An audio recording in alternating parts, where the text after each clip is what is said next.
Hello বন্ধুরা, আজকে আমি আপনাদের সামনে চিকেন রান্না করা শেয়ার করব। তো আমি চিকেনটাকে ম্যারিনেট করে রেখে দিয়েছি। এখানে নুন, হলুদ আর তেল দিয়ে ভালো করে মেখে আমি রেখে দিয়েছি।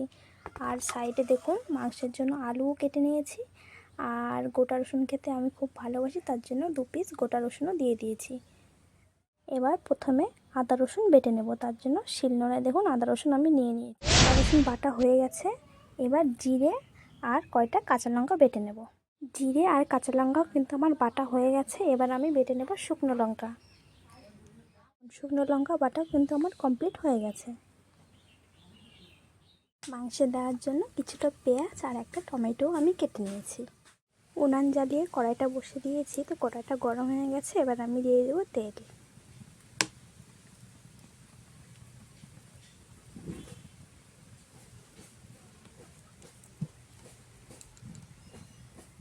গরম হয়ে গেছে। এবার আগে আলুগুলোকে ভেজে নেব।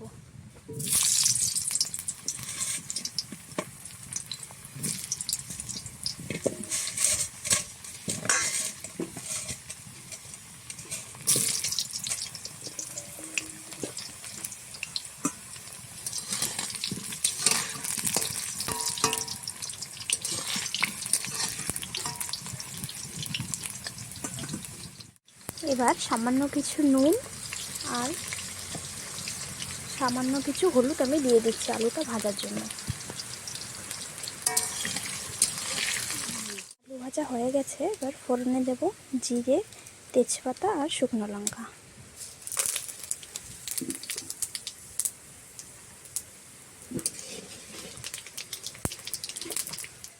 কেটে রাখা পেঁয়াজগুলো আমি দিয়ে দেব।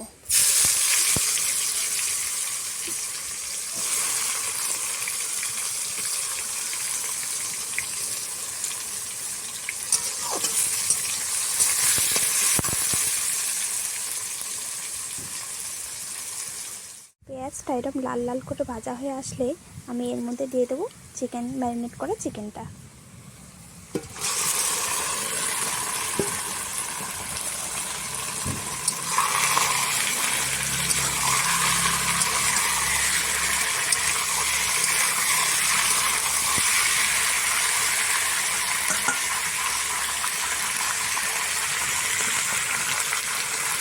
দু মিনিট ভালো করে নাড়াচাড়া করে নেব।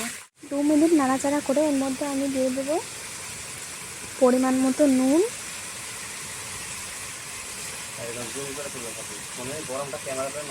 আর পরিমাণ মতো হলুদ।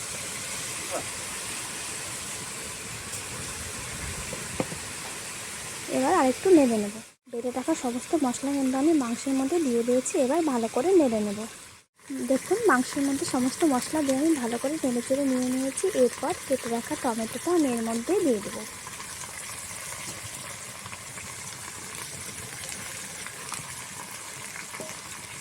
দিয়ে ভালো করে আস্তে আস্তে কষাতে থাকবো। উনানের জাল কিন্তু খুব আস্তে দিয়ে আমি মাংসটাকে ভালো করে কিছুক্ষণ ধরে কষিয়ে নেব।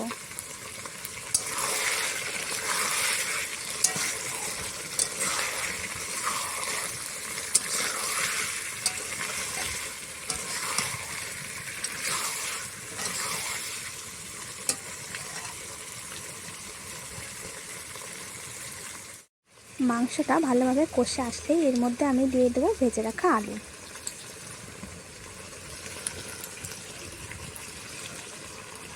আলুটাকে দিয়েও কিন্তু আমি 4 থেকে 5 মিনিট ভালো করে কষিয়ে নেব।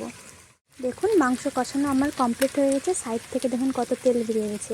এবার আমি দিয়ে দেবো জল।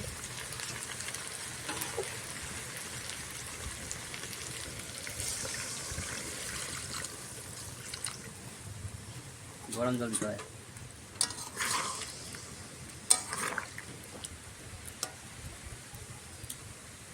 এবার ভালো করে জলটাকে ফুটিয়ে নেব।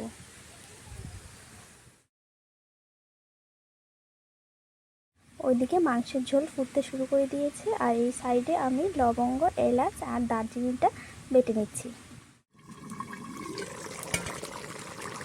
দেখুন, রান্না কিন্তু আমার হয়ে গেছে। এর মধ্যে শুধু অ্যাড করবো গরম মশলা, তাহলে আমার রান্না কমপ্লিট।